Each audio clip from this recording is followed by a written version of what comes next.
Hi friends, welcome to Aaha recipe. நம்ம இன்றைக்கி பார்க்க போகிறது ட்ரெடிஷ்னல் மீன் குழம்பு. இப்போ எங்கள் பகுதியில் இது செய்கிற மீன் குழம்பு எப்படின்னு சொல்லிட்டு பார்க்க போகிறோம்.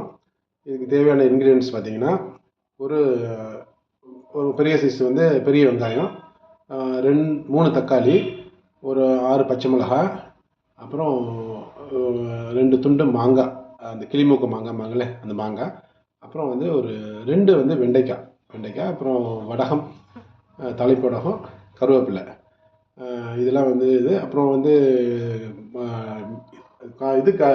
தேங்காய் பால் வந்து தேங்காய் வந்து அரைச்சி பேஸ்ட்டாக எடுத்துக்கணும். பால் கிடையாது, தேங்காய் அரைச்சி பேஸ்ட்டாக எடுத்துக்கணும். அது வந்து ஒரு ஒரு முழு தேங்காய் எடுத்துக்கணும்.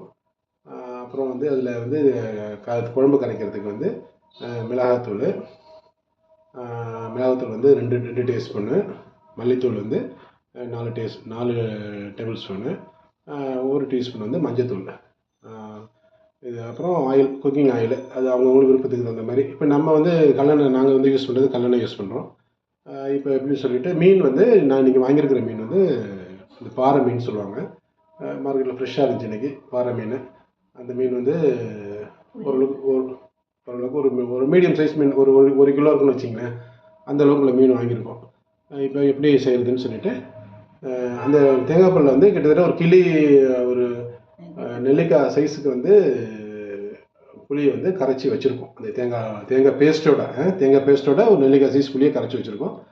இந்த இன்க்ரீடியன்ட்ஸ் இதெல்லாம் இப்போ பார்ப்போம் எப்படி ப்ராசஸ் பண்ணுறது. இப்போ என்ன காஞ்சிருச்சு, நம்ம வந்து இந்த ஆயில் வந்து ஊற்றியாச்சு. கல்லெண்ணெய் தான் ஊற்றிருக்கோம். இப்போ வந்து வடகம், ஒரு 8 வடகத்தில் ஒரு சின்ன டேபிள் ஸ்பூன் அளவுக்குள்ள வடகம், தென் வந்து அப்புறம் ஆனியன் நல்லா போட்டு நல்லா வதக்கிக்கணும். ஓரளவுக்கு வதக்கிக்கணும், ரொம்ப பொன்னிறமாக வேணாம், ஓரளவுக்கு வதக்கிக்கணும். வதக்கிட்டு அடுத்தது தக்காளி,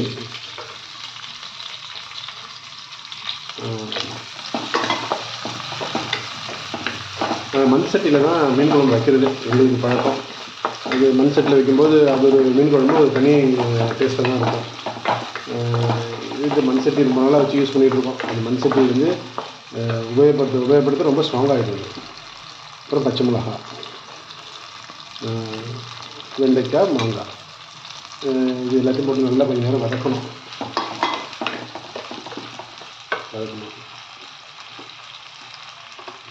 கருவேப்பிலை நல்லா வதக்கணும்.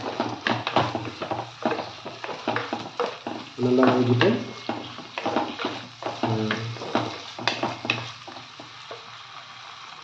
இப்போ அடுத்தது வந்து கரைச்சி வச்சுருக்கோம் தேங்காய் பேஸ்ட்டு, புளி, மிளகாத்தூள், மல்லித்தூள், மஞ்சத்தூள், அப்புறம் தேவையான அளவுக்கு உப்பு வந்து நமக்கு கரைக்கும் போது டேஸ்ட் பண்ணி பார்த்துக்க வேண்டியதான், இந்த அளவுக்கு உப்பு தேவை, அதுக்கு தகுந்த மாதிரி உப்பு போட்டு நல்லா கரைச்சி வச்சுக்கிட்டோம். இப்போ இதை நல்லா கொதிக்க விடணும்.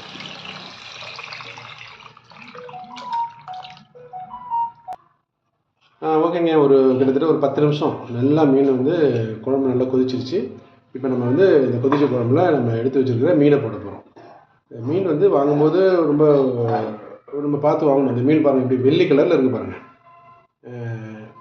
அந்த மீனுடைய புது மீன் ஆச்சுன்னு வச்சுங்க, நல்ல சில்வர் கலரில் இருக்கும் அந்த மீன். இது மீனை நல்லா கொதிக்கிற குழம்புல அந்த மீனை வந்து நம்ம போட்டுட்டு மேற்கொண்டு ஒரு 5 நிமிஷம் நல்லா கொதிக்கணும். கொதிச்சிட்டுச்சுன்னா வந்து மீன் குழம்பு அருமையான ஒரு ட்ரெடிஷ்னல் மீன் குழம்பு, அருமையாக இருக்கும். இந்த மீன் குழம்பு நீங்கள் வந்து ட்ரை பண்ணி பாருங்கள். சப்ஸ்கிரைப் பண்ணுங்கள், கமெண்ட்ஸ் போடுங்க, இது ஷேர் பண்ணுங்கள். இந்த மீன் குழம்பு வந்து எங்கள் பாட்டி காலத்துலேருந்து செய்கிற இதே மெத்தடில் தான் நாங்கள் செய்யணும். அது எந்த மாடிஃபிகேஷனும் பண்ணலை. ட்ரெடிஷ்னல் மீன் குழம்பு தான் இது. எக்ஸலண்ட்டாக இருக்கும், ட்ரை பண்ணி பாருங்கள். ஓகே, பாய். ஓகே, நல்லா மீன் குழம்பு நல்லா கொதி வந்து நல்லா ஆவி பறக்குது. இதோட நம்ம அடுப்பு ஆஃப் பண்ண வேண்டியதான். நீங்கள் ட்ரை பண்ணி பாருங்கள், ரொம்ப நல்லா எக்ஸலண்ட்டாக இருக்கும்.